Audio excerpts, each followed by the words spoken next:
visiting professor in various universities. I tend to think of myself also as a visiting scholar here at this university, but unfortunately, according to Filipino rules, foreigners are not allowed to teach here. So I'm not teaching now. I'm just a guest. Yes? You heard in the initial speech also, you heard a number of abbreviations. This is what universities are good at. So C4C, EMIT, CIDS, UP, CSO, maybe you saw that, civil society organizations. I will introduce two more abbreviations to you, VUCA and SDG. And I do that for a reason, because we are living in a world that looks VUCA, and we are looking also at possible solutions, and they are called SDGs. And together they will create what we call an inclusive value chain that moves all the way from the small to the international global companies. And maybe you heard also, I'm into international business. So, and I have 15 minutes to deal with that. That's not a problem. Where are we? We are here, meaning we are everywhere. I feel comfortable about that. Hopefully you will in the next 15 minutes. What I will do is the following. I will first explain what VUCA means. VUCA is a term introduced a while ago by the American Military College in order to grasp the world. The military college in the US is supposed to deal with world developments. And they said, well, if we want to take care, we want to look at world developments, it is a volatile, uncertain, complex, ambiguous world. That was before Trump, eh? So so they were their predictive value of this model was immense. Because you know, of course, it's not only Trump, it is a way of countervailing powers, of global developments, of trade, of investment patterns, of expansion, but also retreat, and everything at the same time in real life. So when I talk also with business people, smallholders, but also big corporations, you can say, okay, that's interesting. That's a theoretical problem, it's complexity. That's, by the way, a theory about that, yeah, complexity theory, system theory. So what? So we can, well, then the researchers will say more research is needed. And you have to do it with us, of course. But that's the real world. The real world is complex, uncertain, volatile, and ambiguous. And it is increasingly ambiguous. So the theory has to be adjusted all the time. So that's the basic philosophy behind this word. So hopefully after today, if you understand VUCA, it's not a curse, but it's a real thing. And we try to study it. And I know we try to study, but also you have to work with it. So, under the influence of so-called Fourth Industrial Revolution, the world is becoming increasingly multilateral.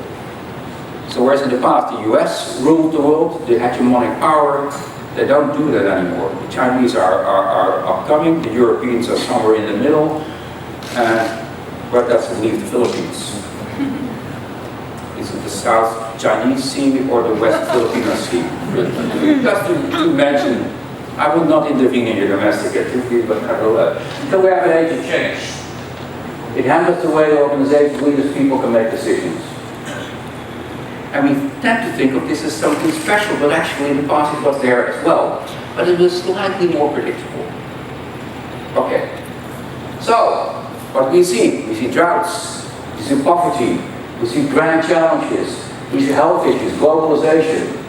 We see also a complex world, and we say that, you can see that, you can empathize with that.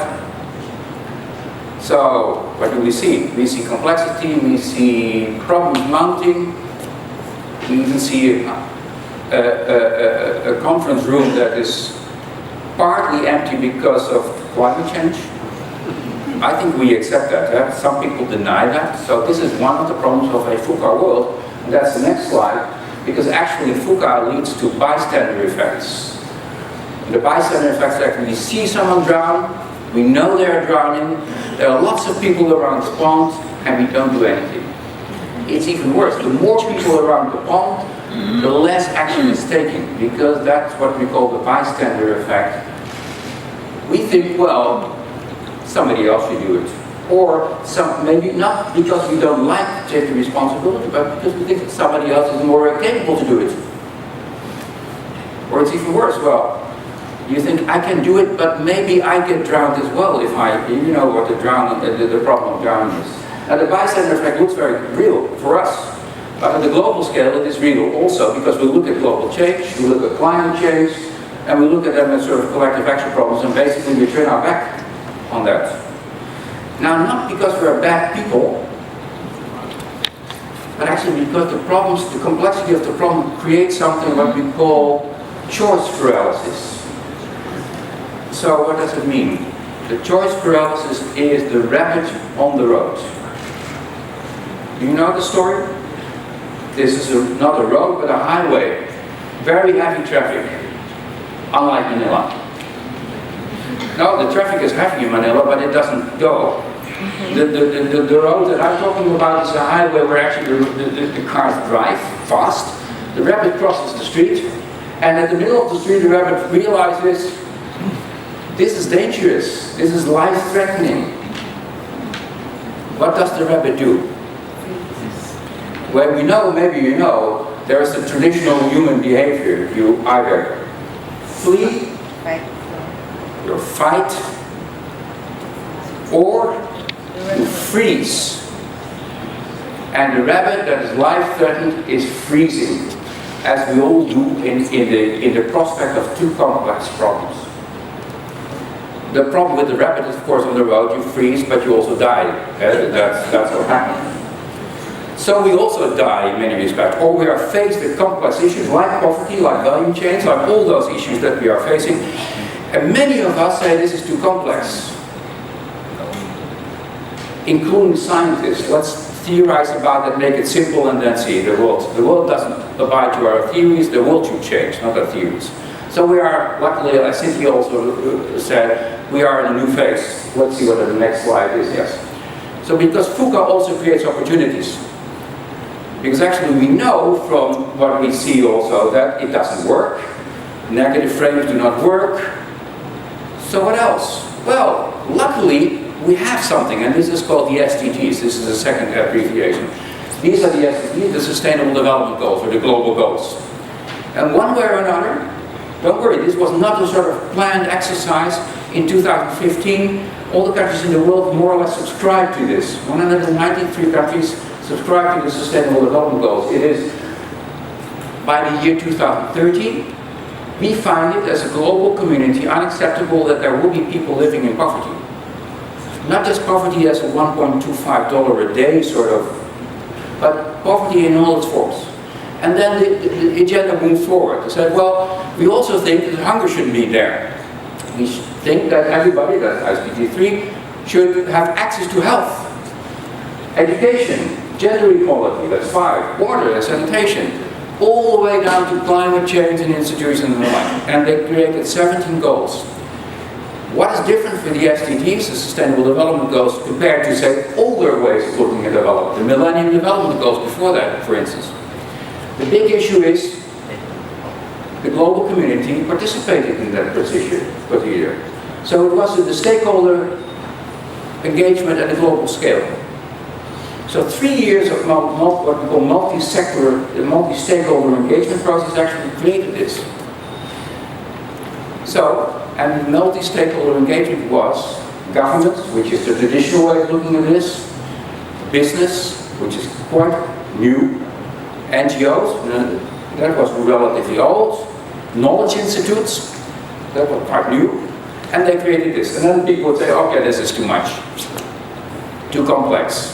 Again, so we have the complexity of the VUCA world, we get paralyzed, we have action plans, but many people would say that's too complex. Well, I can tell you, and this is what we see also around the world, it's not that complex at all. Because actually with these 70 Sustainable Development Goals, there is an action plan. So let me see whether I can move a little bit faster forward. Because now you have VUCA and you have the SDGs. VUCA is based on negative frames or rivalry competition. Also on this whole idea that every human being likes to averse loss, so we don't want to take risks. Or we have the SDG agenda where it basically says we go for the common goods. We go for collaboration, for positive sum games, not negative or zero sum games. Yeah? Your gain is my loss. That's what we have in the international trade discourse at the moment. I'm not mentioning names, but you know who I'm referring to. It's about opportunity seizing, and it's about what we call the partnering era. So we have two visions, two global visions. Now we are here in the right side, not that we say we are going just for positive outcomes, but actually the two are related. This is where the question mark comes.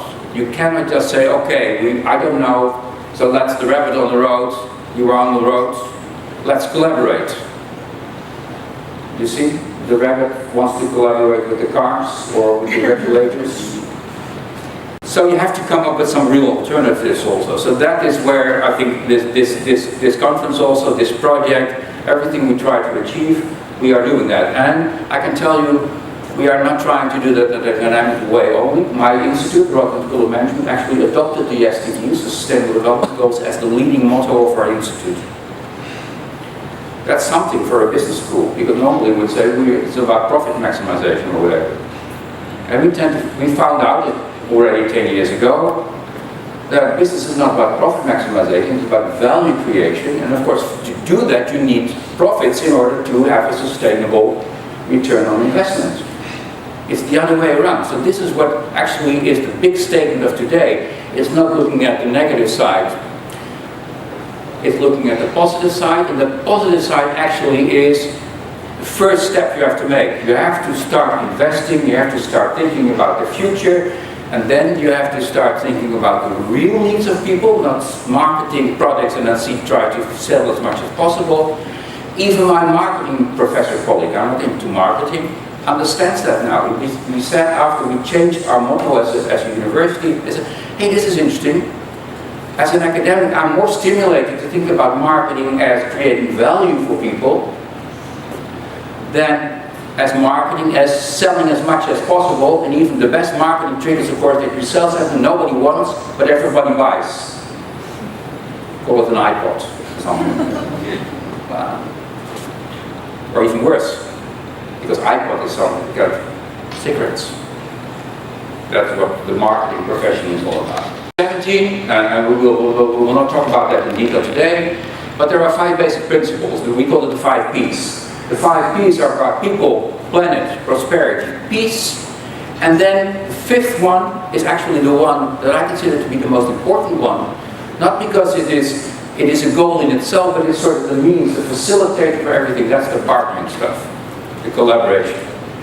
Now most people would say partnering is only a means, but for many areas, and we see that in the project, and we will talk about that today also, it is also a goal in the sense that if you don't know exactly where you want to go, you have the idea, you want to solve poverty for instance, but you don't know exactly the road, it's better to go together then. So this is an African proverb, if you want to go fast, go alone, if you want to come far, go together.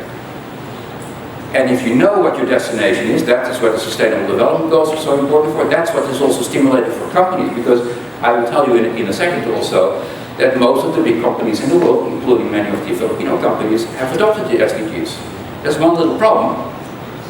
They don't know how to do it. That's where we come in. But also stakeholders come in, because actually nobody knows how to do it.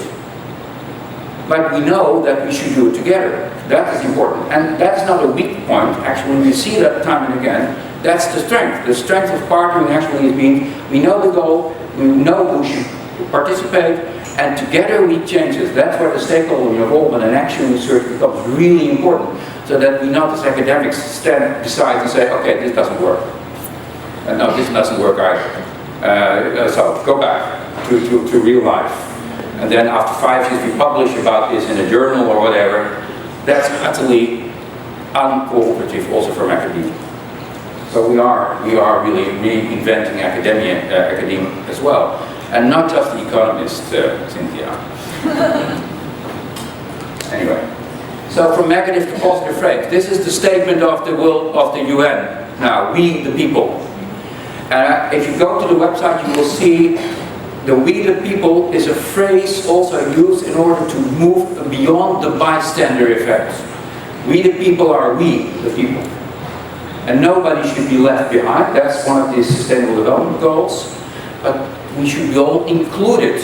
And that's of course where the inclusive business and the inclusive value chain philosophy comes from. Again, it's not that we know how to do it, it's that we want to do it, we know that it is important. And actually I put here a picture of Mr. Tulder. And fortunately in the last 10 years, even economists, this is the Nobel Prize winner in economics of the last year, he has this insight. Positive change, behavioristic, so they invented the fact that economics is not about theory, but it's about behavior. It's about relationships. It's not about markets, but about relationships. It's not about rational behavior, but irrational, or what they call bounded rational behavior. Anyway, this is an internal discussion, by the way, but nevertheless, we are making head.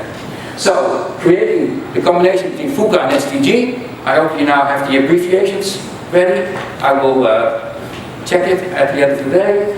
It's about wicked problems, but also wicked opportunities. It's about a new development paradigm, and that relates to what we call inclusive business, inclusive growth. And just a few remarks on that. This is not something that we invented. Actually, I put here the International Monetary Fund, the World Economic Forum, and a booklet also that will be announced this day. Everybody agrees upon that, and it's solid research. Finally, the economics have covered 150 countries over the last 20 years, and what did we find? Inclusive growth. It starts with inclusion, and it creates growth, not the other way around. That's important, because we tend to look at the other way around. First growth, and then we call it trickle down. It worked. It doesn't work. So that's the macro story. Then the question is, how do you make it work? This is some slides to say it's about open, it's about balance, inclusive, positive change, goal-oriented. And it's complexity resilient. Don't shy away from complexity, because that's the real world. Every manager knows that. Any manager that tells me, give me one tip in order to change things, is not a good manager, to be honest. Every manager that says, it's so complex we cannot do anything, that's also not a very good manager. So somewhere in between, we have to get together. So it's a trade-off. That's the basic philosophy also of the whole research that we did in EMIT 1, we call it. It's about competitiveness, so you have to be competitive, and it's about inclusiveness. And it seems to be that inclusiveness in a sort of sequence of investment decisions and is more important than even competitiveness. But what we see is that the more inclusive you can become in a smart way of managing, so don't worry, it's not just being inclusive that solves everything. It's slightly more difficult the more competitive you become. And the trade-off is managed then through partnerships. So the agenda is there. Actually, if you look at the SDGs, you look at the inclusive development and the inclusive business here. It's no poverty, gender, income inequality, cities, production change, partnering, it's there. Everything is about inclusive. Actually, we call it also, and you can link it up to the other SDGs, and they're all there, we call it inclusive green growth. So it's not just inclusive social, but it needs to be also green. So that's the agenda. So, you will not be able to read this, but just to show you that we do our homework, this is what we do with a number of big companies. Maybe you see that, Unilever, IKEA, Safaricom, Philips. It's just a list, and it's put also in a little booklet also, where you see all these companies are reframing their motto. So Unilever says, I want to reach 1 billion people to improve their health. Of course they sell soap, so that's part of the story. Philips says, one of my Dutch companies also, we want to reach 3 billion people in the world to create a bigger access to health and to a number of other things. So these are global companies, but you can imagine what that means. And they don't say 3 billion people by the year 2050, they say 3 billion people by the year 2020.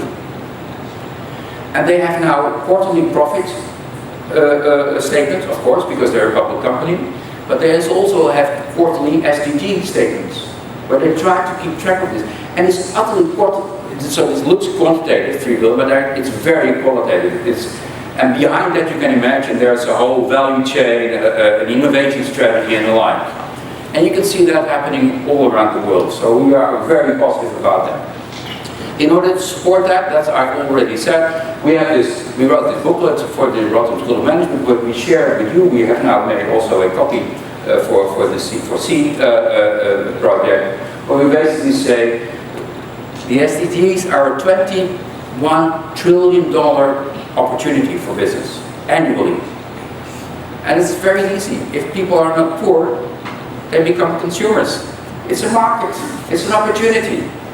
If people are healthier, they'll live longer, etc., etc. You can see the story, and it's just breaking through a number of these barriers that we see on a global scale, and one of the aims of the project, of course, to make that work also in more concrete terms. It's about, you can link it to national growth goals. Almost all the countries in the world now embrace inclusive growth, one way or another, but they don't know how to do it. At least some of the government officials here, I hope you don't mind that I simplify the statement.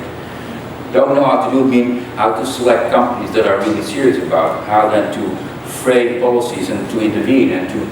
Actually, this is an ongoing debate also in policy areas. It requires a transition also that companies move from reactive to more proactive, which is not easy for companies. Also for NGOs, not easy. It is partnering, it is what we call filling the trust gap with positive action.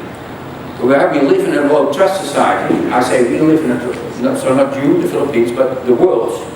The trust in business, for instance, is lower than ever to do something good. I think it's 15% trust. There's only one actor in society that has a lower trust, you know who? Government. In general, so we're not talking about the Philippines, don't worry, we might have here as well. Partnering, by the way, it has a higher trust. Okay, I'll wrap up also. So we try to look at the portfolio, and then we try to look at what I call new licenses to operate. So actually, many companies don't even have a license to exist. They just sell bad products. That's something already. Then what we are looking at now, what we call stakeholder management, is we call the license to operate together with others. But one of the most important parts is what we call the license to experiment. When you move on, you develop new products, new value chains, you also require a license and you need stakeholders, you need partnerships. So that is what we look also in this project. So my final slide is actually, we started already. Yesterday, the 17th of July, we started with 6 of the lead companies of the Philippines. And you see their names there. I'm not allowed to mention the names for marketing reasons. I'm an independent university, of course, but they are the companies that said, well, okay, we want to join forces also. We want to learn from each other. We want to learn from insights from universities. And this is a 1-year engagement process where we do what we call an executive training. But you also see the little yellow spot downstairs, down the slide. There's still some room for some other lead companies, and you're happily invited. But time is running up because we have already had the first session. In November we have the second session, and by June next year, all these companies will outcompete everybody else in terms of inclusive business. No, I'm joking. It's a startup. Well, I'm not really joking. We will try to do it. Well, let's see whether we can allow us to do that. So thank you for your attention and good luck.